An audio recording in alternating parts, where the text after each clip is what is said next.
Assalamualaikum warahmatullahi wabarakatuh. Halo teman-teman semua. Nah, pada kesempatan kali ini kami dari kelompok 7 akan mempresentasikan hasil praktikum yang telah kami lakukan selama 14 hari. Nah, sebelum kami melanjutkan presentasi kami, terlebih dahulu kami akan memperkenalkan diri. Saya Serindri Urai Salsabila. Nama saya Nur Zahira. Nama saya Muhammad Hafiz Abbasya. Saya Ica Anggraini. Nama saya Nur Zakia. Nah, judul yang kami ambil yaitu Pengaruh Oksigen Terhadap Pertumbuhan dan Perkembangan Kacang Hijau, Vigna radiata. Latar belakang. Kacang hijau Vigna radiata adalah tanaman yang cepat mengalami perkecambahan. Pertumbuhan merupakan perubahan yang terjadi pada makhluk hidup yang meliputi pertambahan ukuran yang bersifat irreversibel. Sedangkan perkembangan adalah proses untuk mencapai kematangan fungsi organisme yang bersifat reversibel. Oksigen merupakan faktor eksternal pertumbuhan dan perkembangan pada tumbuhan dan salah satu unsur paling melimpah ketiga di alam semesta berdasarkan masanya, setelah hidrogen dan helium. Rumusan masalah yang kami ambil yaitu, apakah oksigen berpengaruh terhadap pertumbuhan perkembangan kacang hijau, Vigna radiata? Tujuan kami yaitu untuk mengetahui pengaruh oksigen terhadap pertumbuhan dan perkembangan kacang hijau, Vigna radiata. Landasan teori. Pertumbuhan adalah proses bertambahnya ukuran pada makhluk hidup, diantaranya berupa volume, massa, dan tinggi pada makhluk hidup yang bersifat irreversibel atau tidak dapat balik. Perkembangan adalah suatu proses perubahan menuju tingkat pematangan atau kedewasaan makhluk hidup yang bersifat. Kacang hijau atau Vigna radiata adalah sejenis palawija yang dikenal luas di daerah tropika. Tumbuhan yang termasuk suku polong-polongan atau Fabaceae ini memiliki banyak manfaat dalam kehidupan sehari-hari sebagai sumber bahan pangan berprotein nabati tinggi. Perkecambahan atau germinasi merupakan tahap embrio di dalam biji yang semula berada pada kondisi dorman, mengalami sejumlah perubahan fisiologis yang menyebabkan ia berkembang menjadi tumbuhan muda. Tumbuhan muda ini dikenal sebagai kecambah.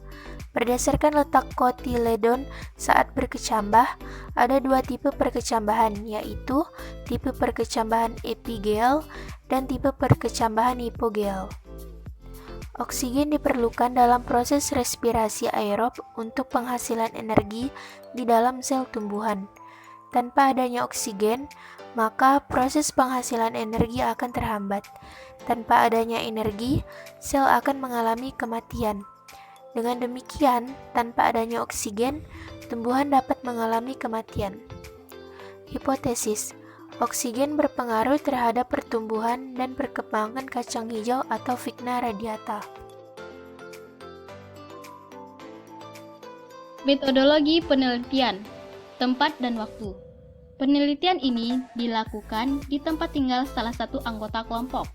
Penelitian ini dilakukan selama 2 minggu, mulai dari tanggal 7 Agustus sampai 21 Agustus 2020.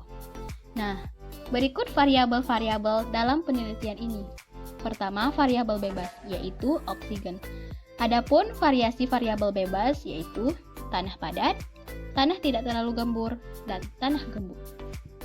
Kedua, variabel terikat, yaitu pertumbuhan dan perkembangan kacang hijau, Vigna radiata. Ketiga, variabel kontrol, yang terdiri dari jumlah kacang hijau, ukuran gelas, waktu penanaman, dan jumlah air.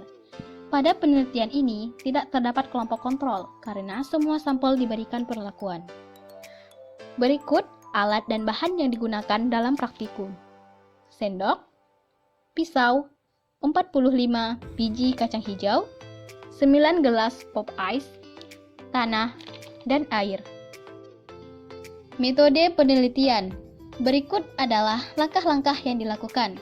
Pertama, menyiapkan alat dan bahan.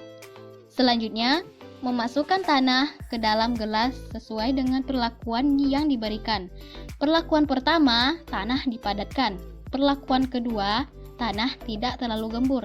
Perlakuan ketiga, tanah digemburkan. Kemudian, memasukkan 5 biji kacang hijau pada setiap gelas. Setelah itu, menyiramkan 5 sendok makan air pada masing-masing gelas. Selanjutnya, meletakkan semua gelas di tempat yang terkena cahaya matahari. Terakhir, mengamati pertumbuhan dan perkembangan kacang hijau. Hasil penelitian. Di sini, kami mengambil 2 data, yaitu data kuantitatif dan kualitatif. Berikut data kuantitatif, berupa grafik pertumbuhan batang kacang pada berbagai perlakuan. Di sini dapat kita lihat dari grafik. Warna oranye melambangkan perlakuan tanah gembur, warna kuning melambangkan tanah tidak terlalu gembur, dan warna hijau melambangkan tanah padat. Dari grafik dapat kita ketahui bahwa tanah gembur lebih cepat dibandingkan tanah tidak terlalu gembur, dan tanah padat karena tanah gembur mengikat oksigen yang berperan dalam respirasi akar dan membantu dalam penyerapan nutrisi dari dalam tanah. Pada tanah padat, pertumbuhannya lambat karena kekurangan oksigen yang mengakibatkan akar menjadi rusak.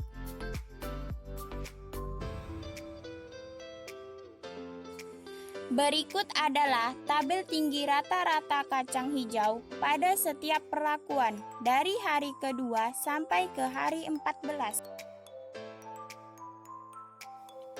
Untuk data kualitatif, kami melihatnya dari warna daun. Pada semua perlakuan memiliki warna daun yang sama, dapat dilihat dalam tabel, baik itu tanah padat, tanah tidak terlalu gembur, maupun tanah gembur. Karena ketiga perlakuan tersebut diletakkan di bawah sinar matahari. Cahaya matahari merupakan faktor perkembangan klorofil, dan klorofil inilah menyebabkan daun berwarna hijau. Jadi kesimpulan dari penelitian atau praktikum ini, oksigen berpengaruh terhadap pertumbuhan dan perkembangan kacang hijau atau Vigna radiata.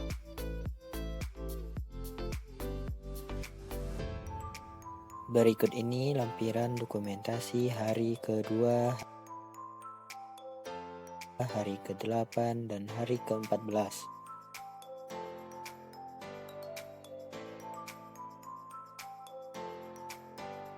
Sekian presentasi dari kelompok kami. Kurang lebihnya kami mohon maaf. Wassalamualaikum warahmatullahi wabarakatuh.